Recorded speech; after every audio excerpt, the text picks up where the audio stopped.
decide to suspend. It's rather complicated. So it's not actually something that will happen here. But you are right. There is pressure from African and Asian nations to not take too strong a stance against Libya. And that we will see in the final statement that is issued. We're expecting a watering down of the language, which is pretty strong coming from the president, from the European nations, from the United States and other Western countries. So ultimately a compromise. The decision about suspending Libya will be taken in New York. The thing to watch will really be the language on an international investigative committee that could lead to some kind of prosecution for war crimes or crimes against humanity. Okay, Nick, thanks very much indeed for that. Nick Spicer updating us from Geneva there. Okay, we'll have continuing analysis from Libya throughout the programme, but these are pictures coming out of Cairo, where Egyptians are keeping up the pressure on the country's military leaders. As you can see, thousands have turned out to Tahrir Square after Friday prayers. They're continuing their protests because they want the caretaker cabinet to move faster to enact reforms. They're also calling for the Prime Minister, Ahmed Shafiq, to quit. Well, Shireen Tadros joins me now live from Cairo. Shireen, certainly anyone thinking that the anger and the protests in Egypt were over are very wrong. Yeah, or anyone thinking, in fact, that the Egyptians are getting protest fatigue are very wrong, because we're seeing thousands, if not tens of thousands, heading to Liberation Square, and the numbers have been swelling ever since the end of Friday prayers. And what people are asking for is, now that we've overthrown the president, we need to now overthrow the whole system. And they feel that this new caretaker government led by Ahmed Shafiq, the Prime Minister, really is just an extension of the old regime and has too many remnants of Hosni Mubarak. You remember that Hosni Mubarak, in fact, put in place Ahmed Shafiq as the Prime Minister just after the protests began as a way to pacify the street, and it didn't work. So people here really feel like the system hasn't been completely overthrown, and we still have these personalities very close to Hosni Mubarak in power. It's interesting that we've just been seeing pictures of the call to prayer. Protesters were apparently chanting during those that Muslims and Christians are one. Is this a sign of the continuing interfaith unity that we saw during the protests? Yes, and I think that the reason why they're particularly saying that today is because there has been rumors over the past few days that the police are in fact trying to stir sectarian tension. And we did see some sectarian strife, if you like, some scuffles over the past few days in some areas in Upper Egypt. So that is why I think we're seeing a particular call, a particular slogan today in Tahrir or Liberation Square for Muslims and Christians to unite as one. But I can tell you, over the last few weeks, as I've been out speaking to people post-revolution, they very much have been pro the change and pro what's been happening, whatever section of society and whatever religion, whatever religious background they come from. So the people there today want Ahmed Shafiq to step down. They want the interim government to move faster. I mean, what are the officials saying? The army has said that it's going to raise the emergency law, hasn't it? Yes, they say when the time is right, emergency law will be lifted. They say that elections should take place in 6 months. And right now what we're waiting for are these constitutional amendments. So what is happening is that constitutional committee that was put together to look into amending some of the articles of the Constitution will tomorrow, Saturday, sit with the military council and discuss them. A few days later, we're expecting an announcement of some sort where we will all be able to see and sift through those recommendations. And then within 2 months, the military councils say they will present those for a referendum so that the people can decide on the constitution. So it's all, in fact, moving fast, but still people are skeptical because of the kind of personalities they're seeing running the show. Shireen, for the moment, thanks very much indeed for that. Shireen Tadros in Cairo, where largely peaceful protests are taking place there to get the interim government to move faster on promised reforms. There's also been mass rallies in Yemen. Security cordons have failed to stop tens of thousands of activists from taking to the streets of the capital, Sana'a. Now, Friday prayers were followed by a surge in both pro and anti-government rallies across the country. President Ali Abdullah Saleh has promised political reforms, but he's resisted pressure to resign. Hashim Albra joins me on the line from Sana'a. Hashim, I suppose the key thing is that there are protests taking place in favour of President Saleh and protests taking place against him. Are the two being kept well apart? Well, it's a show of force by both the pro-democracy protesters and government loyalists. The government loyalists took to the street and then converged on the Tahrir Square, saying that calls for change are very dangerous for the future of Yemen. On the other hand, there was a parallel protest of thousands of pro-democracy protesters outside the University of Sana'a.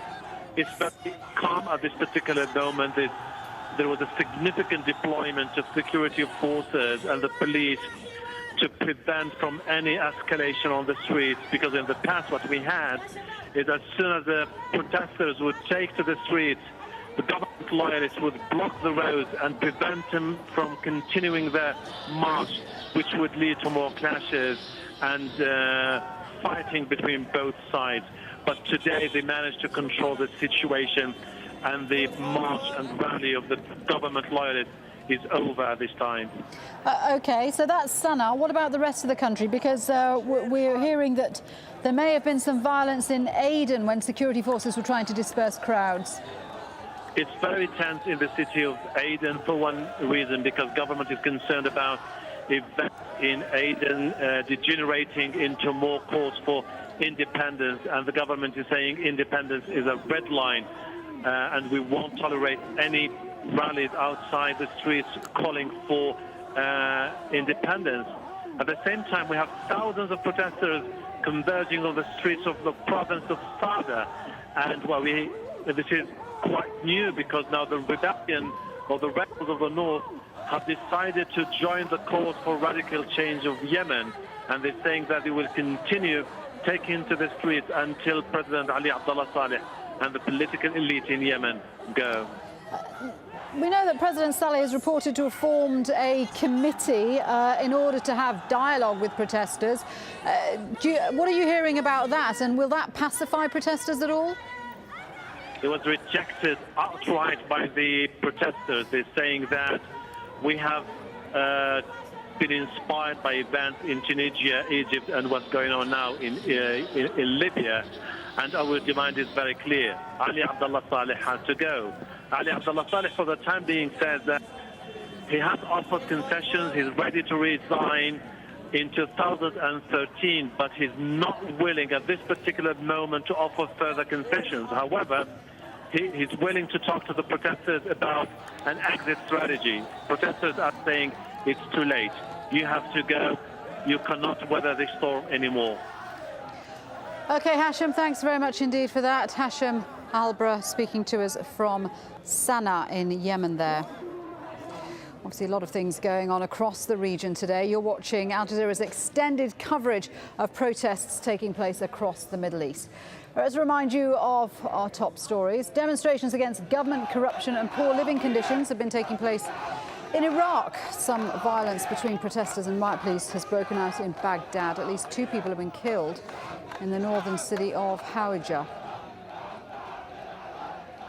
In Egypt, the people are keeping up pressure on the country's military leaders, with many thousands turning out in Cairo after Friday prayers. They want the interim government to move faster to enact reforms. They're also calling for the Prime Minister to quit.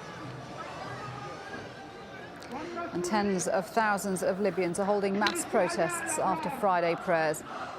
There have been demonstrations in the east. We're getting reports that up to 5 people have died after heavy gunfire in the capital, Tripoli. There have also been more resignations of Libyan diplomats. The country's ambassador to France and the UN agency UNESCO are said to have quit their posts. It comes amidst growing international pressure on Muammar Gaddafi's regime. The UN Security Council is holding an emergency meeting later on Friday. Meanwhile, foreigners continue to be evacuated from Libya. A US-chartered ferry carrying over 300 people, many of them Americans, has now left Tripoli for Malta. Okay, well, on the phone now, we're going to speak to a resident of Jebel Nafusa. Now, that is a town 120 kilometres south of Tripoli. Thanks very much indeed for speaking with us. Can you tell us what's happening where you are? I live in Yisrin city. Oh, where are you talking to us from? It is located to the south of Tripoli. It is a mountainous area. It is now under the control of Libyan protesters. Many of the army personnel have joined the revolution and taken side with the people. So the army have joined the protesters. What is life there like now? As to the cities and the streets, many people took to the streets protesting against al-Qaddafi, asking him to step down. And 1 hour ago, I was in Al-Zintan city. This is one of the cities whose residents in the western side of the country that rose against al-Qaddafi. And I have many residents, and also I served in the army before. Many of my colleagues joined me there. When I stepped into Al-Zintan city, it looked like a battlefield, simply because a battalion of tanks was deployed 4 or 5 days ago around the city. When the revolutionists managed to defeat the battalion and now took control of the city. So can I ask you, where you are now, if Gaddafi's forces try to retake control, what will people do? No, Al-Zintan and Yisrin cities, both of them were cleared of all the security and army personnel. 4 tanks now are in the possession of the revolution and the people. I was one of the eyewitnesses